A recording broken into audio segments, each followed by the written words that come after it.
لهو كتاب الله الموضوع فيه إلنا. لهو كتاب الله الموضوع كبير وفيه إلنا.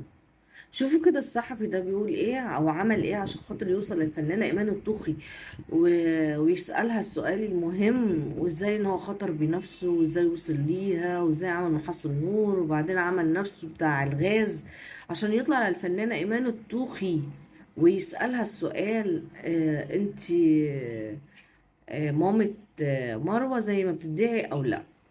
ايوه يا فندم، بالفعل. ايه بقى بالفعل. الحكايه؟ والله الحكايه يا فندم انه اختفائها كان طبعا مسار تساؤلات شديده جدا وشائعات كبيره جدا جدا. ف يعني كان عندي تحدي ان انا اخوض مغامره صحفيه لاجراء حوار مع ايمان الطوخي ردا على كل هذا.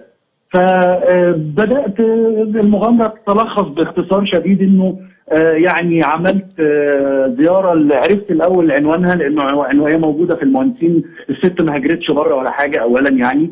فبدات امشي في الشارع اتعرف على الناس لمده 3 شهور باعتباري محصل غاز، وكنت بشيل الشنطه اللي فيها لابتوب. فيعني يسالوني طب ما بتجيش تحصل هنا ليه؟ اقول لهم لا والله ده في محصل زميلي. الى ان في يوم كده تجرأت وكلمت الامن بتاع العماره، قلت له في الاستاذه ايمان مستنياني لان في مشكله في الغاز.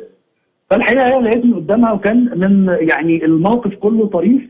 وبعدين قلت لها انا فلان، كنت وقتها بكتب في الفجر، قلت لها انا فزعت طبعا، واستقبلتني استقبال طيب جدا، ودخلت عملت لي شاي، وطبعا هي خارجه بتضحك.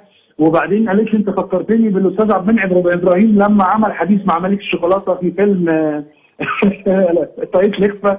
وكان حوار طيب جدا نفت فيه كل ما تردد، بل بالعكس انه هي اكدت انها لم تتزوج قط. ايمان الطوخي حضرتك قلت امبارح انها دفعتك في الكليه. اه يا فندم، معايا دفعت في أستاذ؟ الكليه اتفضل يا فندم. ايوه. فقالت لي ان انا ما اتجوزتش اصلا. ايمان الطوخي النهارده انا مش عايز اقول سنها، لكنها تجاوزت 60 في سنوات يعني. فوقتها من كام سنه يعني كانت قالت لي انا لم اتزوج. وكان فعلا العنوان الرئيسي في جورنالنا انه ايمان الطوخي ردا على الشائعات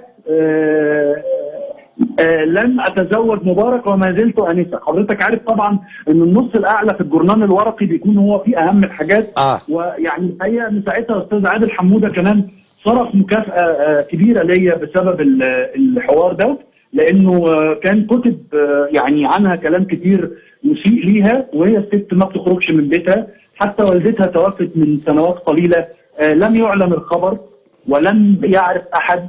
الموضوع كان في اطار ضيق جدا، وده باختصار ملخص الحوار. اشكرك شكرا جزيلا.